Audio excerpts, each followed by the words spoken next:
Welcome back to the channel, and in today's video, we are diving into a beloved early 2000s anime classic whose English dub got shuffled all over the place, Medabots. Medabots was the first main anime in the Medabots franchise, often combined with Medabots spirits in the West. We'll get into the history about this show a little later, but before we get any further, make sure to subscribe to this channel and don't forget to hit that bell icon so you never miss any updates. Now without further ado, let's get it.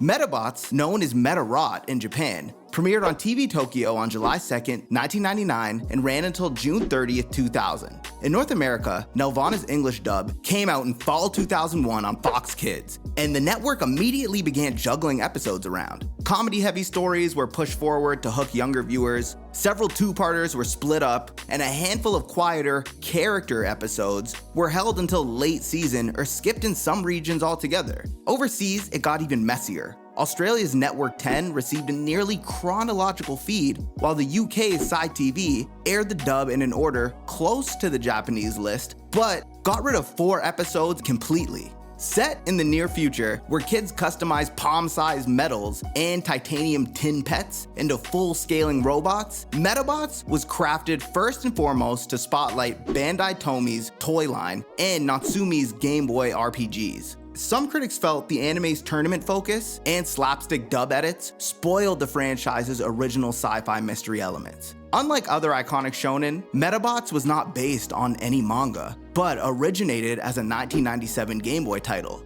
The TV series launched 2 years later alongside a manga. The first season of Medabots consisting of 26 episodes. So let's get into the story. One day, an injured scientist daggers from a burning car, clutching a silvery briefcase that hides a one-of-a-kind beetle medal. The criminal Rubber Robo gang steals the case, but the flamboyant Phantom Renegade swoops in, snatches the medal, and escapes, only to fumble it into the river where it sinks out of sight. The medal drifts downstream until a daydreaming 7th grader named Icky Tenryo, only student at Rev Review Junior High without a Medabot, notices a shiny glimpse beneath the bridge and fishes it out from the water. Unable to afford the sleek new models at Henry's convenience store showroom, Icky empties his allowance on a discounted, outdated KBT type tin pet and inserts the beetle medal. The battered robot, Metabee, needs coaxing to boot up, but together, they dash to rescue Icky's fearless friend Erica from a trio of rocker thieves. Metabee finally roars to life, trouncing the bandits' machines, and instantly proves as stubborn as his new owner.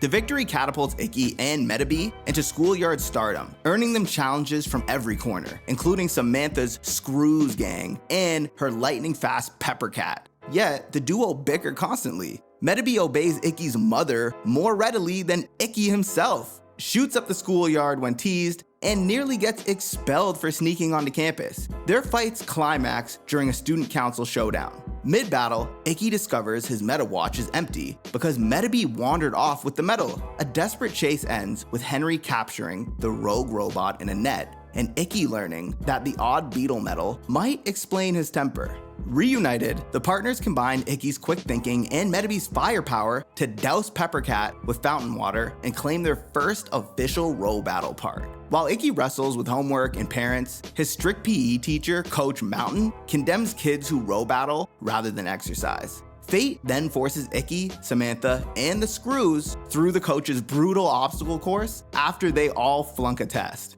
Investigating the hypocritical coach, the kids discover that he secretly owns a Medabot and just lost a row battle to a gangster who wants a vacant lot that Mountain hopes to convert into a playground. Icky's empathy trumps his resentment, and Metabee defeats the thug Salamander and wins the field for the whole neighborhood. Their next adventure leads Icky, Erica, and a starstruck Screws posse into Rosewood Private School, rumored to house an undefeated, legendary metafighter. Navigating gilded gates, hidden traps, and a sprawling campus the size of a small town, they meet the gentle Karen, a girl who bandages Icky's scrapes and humbly cleans classrooms despite wearing an elite uniform. Karen's childhood friend, Koji wields the fearsome sword-armed Sumilodon and jealously challenges Icky the moment he sees Karen's handkerchief tied around his wrist. Their duel is interrupted, however, when a tunnel-digging Eddie kidnaps Karen to lure out the legend, only for Karen herself to reveal she is the undefeated metafighter, commanding the healing Nutrinurse. And after this, Koji and Icky vow to finish their match another day. Skipping ahead, summer break brings the gang to the coast, where Metabee despairs that he can't swim. 3 pranksters in shark-like Medabots bully tourists with fake sea monster sightings, and Metabee's seasickness costs him his legs in a watery loss. An old fisherman then lends tentaclam parts and drills Icky and Metabee with harsh ocean training. Though Metabee never masters freestyle swimming, he learns buoyancy and repays the fisherman by beating the shark squad, reclaiming his legs and teaching the boys to police litter rather than people. After this, back in town, an urban legend spreads of a gimme ghost that steals metals. When Koji's Sumilodon is robbed in the woods, Erica senses a scoop. The Phantom Renegade then crosses paths with Rokusho, a wandering stag beetle Metabot of noble bearing, while the Rubber Robo gang disguise themselves as spirits to swipe metals. Icky, aided by the masked thief he's supposed to distrust, rescues all the stolen cores and catches his first glimpse of Rokusho, disappearing into the trees. Yo, Rokusho was hard. I'm sorry to interrupt the video, but that man had the coldest swag, bro. You see that glossy silver and purple? Bro pulling up with drip in his cloak out here? Bro, don't talk to me about this man's drip. Later on, Spike, the Screw's lovable lug, suffers 11 consecutive defeats and is expelled by Samantha. Hoping to save face, he challenges 3 preschoolers whose cuddly Churly Bear pulverizes his shooter-typed Cyan Dog. The mismatch caused by a close combat monkey metal lodged in a ranged body. Icky diagnoses the incompatibility, loans Spike a crab claw part, and helps the pair notch their first win, only for Spike's ego to reignite and Samantha to threaten to exile him once again. Skipping ahead, across the ocean, the World Row Battle Championship Finals plays on Icky's TV. Spain's Red Matador falls to Kenya's War Bandit, whose sniper simply tilts his scope a few degrees. Icky studies the footage until Metabee breaks the screen in a channel surfing brawl, forfeiting both the broadcast and Icky's allowance. Determined to polish Metabee before the Citywide tournament, Icky transfers the beetle metal into a spare display body. Misunderstanding the switch, Metabee thinks he's being replaced and storms off. The finals whittles competitors down until Metabee faces Koji's Sumilodon. Ignoring Icky, Metabee relies on a glitchy seeker missile and is smashed into junk by Sumilodon's hammer fist. Koji deems Icky's incompetence the true defeat and grants a 24-hour rematch period. During the night, Squid Guts of the Rubber Robo gang steals the beetle metal, deceiving Metabee into joining evil. Icky then infiltrates their lair, rescues the metal, and repairs Metabee for the rematch. With clever use of the missile disruptor's recoil, Metabee body checks Sumilodon and wins the battle. Later on, as autumn rain floods the town, the Rubber Robos rebuild their damaged homes in grotesque Rubber Roboland facades. Icky and Metabee battle their Fox Uno to protect the Tenryo house. After this, the Phantom Renegade's museum heist is foiled by Paparazzo, Seamus Macraker, and his chameleon Multicolor, who accuses Icky of being the Phantom after noticing identical forehead bandages.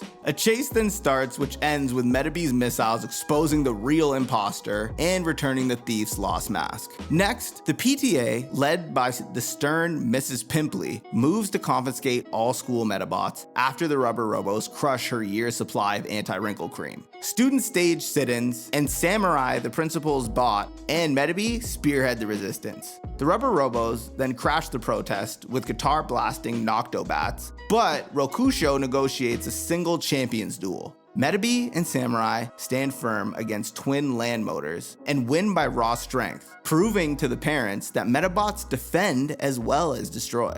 It's at this point in the series we begin to focus on the mysterious Dr. Icky, the legendary inventor of Metabots and Karen's uncle. He visits Icky's home and is served tea by Icky's starstruck mother. He offers mentorship, but lessons consist of household chores until the Rubber Robos kidnap Karen's Nutrinurse, mistaking her for a rare prototype. Icky, Koji, Spike, and Dr. Icky track them to a junkyard where Metabee breaks free from Spider's webs and wins, inspiring Dr. Icky to worry. villains are hunting rare metals. Shortly after this, during a corporate tour, Sea Slug, now Mr. Tuna Head, masquerades as an employee, falls in love with Miss Caviar, and steals a hulking Belzelga intended to be her partner. Metabee, Brass, and Neutronurse pursue him to the roof, where Belzaga's brute force shatters Metabee's limbs until Icky floods a water tower and topples the giant. Sea Slug, heartbroken by a misunderstood date, flees, and Miss Caviar weeps that she liked him all along, foreshadowing the gang's self-defeating pettiness. Elsewhere, Rokusho, haunted by dreams beneath a healing tree, befriends a widowed gardener, but is ambushed by the Rubber Robos seeking rumored treasure. They torch the sacred tree, triggering Rokusho's first burst of the legendary Meta Force, an infinite surge unique to genuine rare metals that obliterates their flamethrower Saldron. The gang retaliates by luring Rokusho, Metabee, and Icky into Dr. Aki's mansion, planting a doctored chip in Barton, the robot parrot, that frames Aki for Professor Hushi's death. Rokusho, believing the lie, duels Metabee atop of a burning roof, unleashing the Metaforce again, then collapses. The Robo Emperor then arrives to claim his metal, but Icky's fury awakens Metabee's own Metaforce, the Larval Beetle Metal, and the Larval Beetle Metal matures into full beetle shape as he blasts Robo Emperor to scrap, proving Metabee to house a rare metal as well. After this, word of Metabee's power travels nationwide. Mr. Referee publishes preliminary rankings, and the mysterious Space Metafighter X is first, Koji is second, and Icky is third. Reporters then swarm the Tenryo house, and Samantha tries to ride Icky's fame, but Peppercat electroshocks Metabee in an ill-advised sparring match. Dragon Mask Boxer, Mr. Dragon, then challenges Icky by the river, and Spitfire's regenerating armor forces Icky to deduce and blast its healing core, preserving his third place spot. After this, something strange happens. Night after night, Metabee assaults local Metabots, except it isn't him. Rentaro, an excitable 4th grader with a KBT-type Kantaroth and hero worship for the Phantom Metafighter Henry, strolls into Hopmart and deepens the confusion. The Rubber Robo Gang unveil 4 new Devil Metabots: White Sword, Gokudo, Sigaru, and Gobanko, led by Shrimp Lips. He trounces Icky, Koji, and Rentaro, and simultaneously claiming Metabee's metal, until Space Metafighter X and his blazing Arc Beetle appear, smash the villains, and restore the precious core, then berate Icky for wagering it in battle. Sometime after this, after a failed dojo training incident that was actually another Rubber Robo trap, Icky regains his confidence and eventually defeats Shrimp Lips and earns Space Metafighter X's praise. Koji then masters the meditative Shadow Sword, hoping to counter the Metaforce, while Icky arms Metabee with multicolored stealth arm hidden beneath Rokusho's cape. In their rematch, Sumilodon swings into empty air and Metabee sidesteps him and wins, though celebration is cut short when Icky's mom is kidnapped. Icky, Koji, and a reluctant Shrimp Lips storm the Rubber Robo caves. Battles with mass-produced Belzagas wound Peppercat and Sumilodon, and Rokusho arrives to help, but Metabee is strapped to a siphon that broadcasts hypnotic waves. Every Metabot with a copy Beetle Metal turns on its owner worldwide. Erica hugs Brass, Rentaro punches Kantaroth, and Icky's tears awaken Metabee, whose Metaforce overloads the transmitter and frees him. The Rubber Robo Gang's leader finally reveals himself as Dr. Meta-Evil, a former disciple of Professor Hushi, who secretly implanted his consciousness into a cyborg body and into a sinister evil metal. Betrayed even by his talking cat, Meta-Evil crams the metal into Giganko, the giant emperor, and marches toward the Metabot Corporation. Metabee, Arc Beetle, and Rokusho combined Metaforces, yet only severed the giant Metabot's outer legs. The behemoth sprouts inner limbs and keeps advancing. Select Corp's tanks stall it long enough for Icky to land on top of the armor. Remembering that all Metabots, even monsters, obey metals, he pries the evil metal from its core, halting it before it topples Dr. Aki's headquarters. Analysts later determined Meta-Evil learned to forge original devil metals instead of clones, a threat that for now still lurks in the shadows. Exhausted but triumphant, Icky and Metabee lounge by the river, resigned to missing the World Row Battle Cup because their ranking period expired while saving humanity. Then, Mr. Referee sprints up breathless. Their duel against one of their earlier competitors, White Sword, counted, bumping them back to 3rd place at the last second.